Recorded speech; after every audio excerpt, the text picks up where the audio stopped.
Well, I've said that to them. I said, if you're not going to pay, we're not going to defend. I said that 7 years ago. And because of that, they paid hundreds of billions of dollars.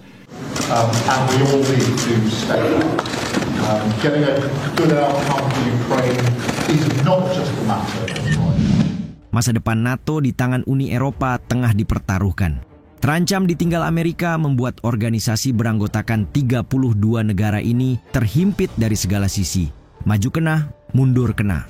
Ketika Prancis menawarkan perlindungan payung nuklir misalnya, anggota Uni Eropa lainnya yaitu Slovakia menyebut Macron membawa Eropa menuju bencana global dan keruntuhan NATO. Tapi berdiam diri pun bukan jalan keluar mengingat mereka terlanjur berkonfrontasi dengan Rusia akibat Ukraina. Bahkan inisiasi pengerahan pasukan penjaga perdamaian Eropa di Ukraina dianggap Moskow sebagai tindakan perang NATO versus Rusia. Jadi, bisa apa NATO tanpa Amerika? Ancaman Perang Dunia III hingga direndahkan Trump, seperti inilah masa depan aliansi tanpa keterlibatan Amerika Serikat di dalamnya.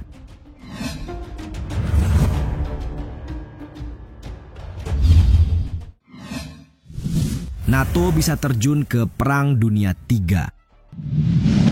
Pada pertemuan puncak yang menghadirkan para pemimpin Eropa di Brussels, Presiden Emmanuel Macron menyampaikan rencana membawa negara-negara Eropa lainnya berada di bawah payung nuklir Prancis. Aturannya, jika Prancis bertindak sebagai pencegah bersama, maka Eropa tidak dapat lagi bergantung pada pencegah nuklir Amerika. Nah, menyoroti perpecahan yang berkembang saat para pemimpin Eropa mempertaruhkan masa depan benua itu, Perdana Menteri Slovakia Robert Fico keluar dengan pernyataannya yang meledak-ledak. Ia menyebut Macron mendorong Eropa menuju bencana global karena kebodohannya. Memperingatkan NATO dapat runtuh dalam beberapa bulan, Fico mengecam ambisi nuklir Prancis dan menolak keterlibatan Slovakia dalam apa yang disebutnya sebagai langkah gegabah menuju Perang Dunia III. Menteri Luar Negeri Rusia Sergei Lavrov melalui TASS mengklaim komentar terbaru Macron tentang pencegahan nuklir menimbulkan ancaman bagi Rusia. Di sisi lain, juru bicara Kementerian Luar Negeri Rusia Maria Zakharova juga memperingatkan Barat terkait pengerahan kontingen pasukan penjaga perdamaian NATO ke Ukraina yang dapat menyebabkan eskalasi menjadi tidak terkendali.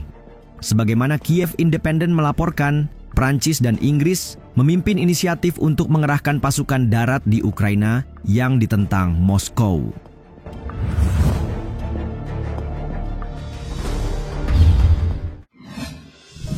Pasukan penjaga perdamaian sama dengan perang. Lebih jauh tentang pasukan perdamaian, Menteri Luar Negeri Rusia Sergei Lavrov telah memperingatkan bahwa tidak ada kompromi untuk itu. Ia dengan tegas memperingatkan bahwa Moskow akan menganggap pengerahan pasukan penjaga perdamaian Eropa di Ukraina sebagai tindakan perang, berupa eskalasi dari apa yang disebutnya perang NATO melawan Rusia.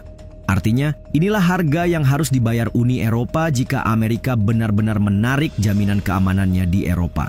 Di tengah diskusi terkait pengerahan pasukan yang dimaksud, sebuah kabar berembus menyebut sekelompok negara Eropa diam-diam mengembangkan rencana untuk mewujudkan pengiriman pasukan penjaga perdamaian ke Ukraina. Menteri Pertahanan Estonia Hanno Pevkur kemudian memberi bocoran kepada Associated Press, mengatakan bahwa sekutu Eropa masih berada dalam tahap yang sangat awal.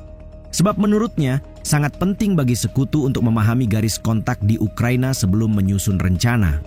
Lagi pula Pevkur masih mempertimbangkan bagaimana rencana ini dapat meminimalisir gesekan di antara pihak-pihak bersitegang. Jika tentara Rusia dan Ukraina mengurangi jumlah pasukan mereka menjadi beberapa ribu di masing-masing pihak, tidak akan menjadi masalah bagi Eropa untuk ikut serta. Namun, pelaksanaan rencana ini akan jauh lebih sulit jika terjadi konflik yang memanas. Katanya menekankan.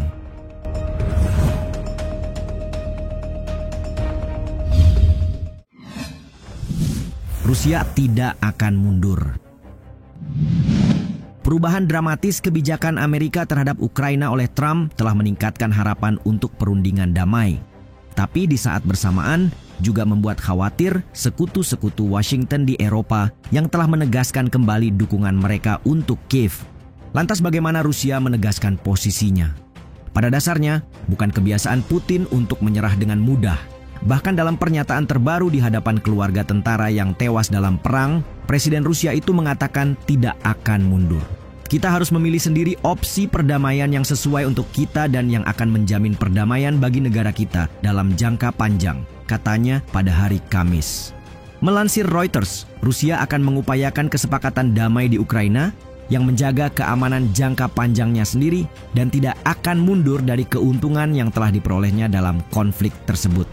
Dalam hal ini, penguasaan Rusia terhadap kurang dari 1/5 wilayah Ukraina atau sekitar 113.000 km persegi akan dipertahankan. Tidak akan dikembalikan Putin sebagai bagian dari perjanjian damai bersama poin lain termasuk bergabungnya Ukraina ke dalam aliansi pertahanan NATO. Begitulah, sepertinya pihak Rusia tidak akan mundur bahkan siap berperang dengan NATO sekalipun.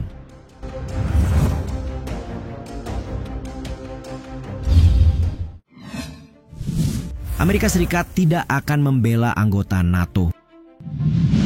Menarik benang merah dari konflik Ukraina yang ikut mengguncang Eropa, jelas bahwa keputusan-keputusan Amerika menjadi penentu yang tak bisa diabaikan. Sama ketika kebijakan nuklir Prancis dan rencana penempatan pasukan Eropa di Ukraina dibicarakan, bukankah latar belakangnya adalah sikap Amerika itu sendiri? Karenanya, pertimbangan baru Trump terhadap perubahan besar pada partisipasi Amerika dalam aliansi dipastikan kembali jadi penentu masa depan NATO dan Uni Eropa. Berdasarkan laporan yang dikutip NBC dari pejabat, Trump telah membahas dengan para pembantunya tentang kemungkinan mengkalibrasi keterlibatan Amerika di NATO. Sebagai bagian dari potensi perubahan kebijakan, Amerika mungkin tidak akan membela sesama anggota NATO yang diserang jika negara itu tidak memenuhi ambang batas pengeluaran pertahanan. Kemudian, jika Trump benar-benar merubah kebijakan, maka perubahan signifikan dari prinsip inti aliansi yang dikenal sebagai Pasal 5 akan ikut berubah dari sini. Sebagaimana diketahui, prinsip yang dimaksud mengatakan bahwa serangan terhadap negara NATO manapun adalah serangan terhadap semuanya. Disebut hanya menguntungkan anggota aliansi yang menghabiskan persentase tertentu dari PDB Amerika untuk pertahanan. Trump dan kebijakan barunya memperkuat asumsi bahwa NATO tidak akan dibantu Amerika jika diserang Rusia.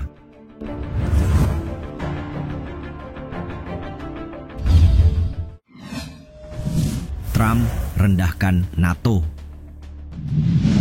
Selain mengisyaratkan untuk membatalkan komitmen terhadap aliansi, Trump dalam pernyataan pada hari Kamis juga menyatakan ketidakpastian bahwa NATO akan membela Amerika Serikat jika negaranya diserang.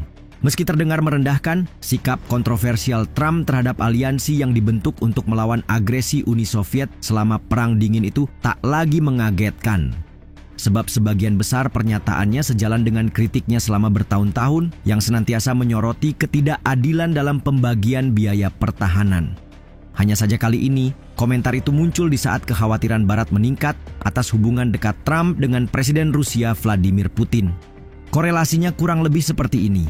Rusia telah lama melihat NATO sebagai ancaman sedangkan Amerika di bawah kepemimpinan baru Trump telah memandang rendah aliansi. Meski dengan latar belakang berbeda, baik Amerika maupun Rusia sama-sama tidak menghendaki keberadaan NATO. Dan ketika Presiden Amerika berupaya menekan Ukraina agar menyetujui perjanjian damai, Rusia menjadi pihak yang paling banyak mendapat keuntungan.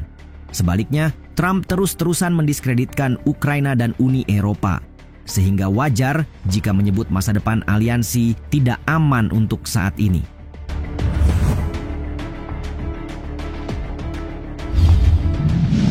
Bagaimana pendapat kalian mengenai kemungkinan NATO tanpa Amerika dalam Perang Dunia III?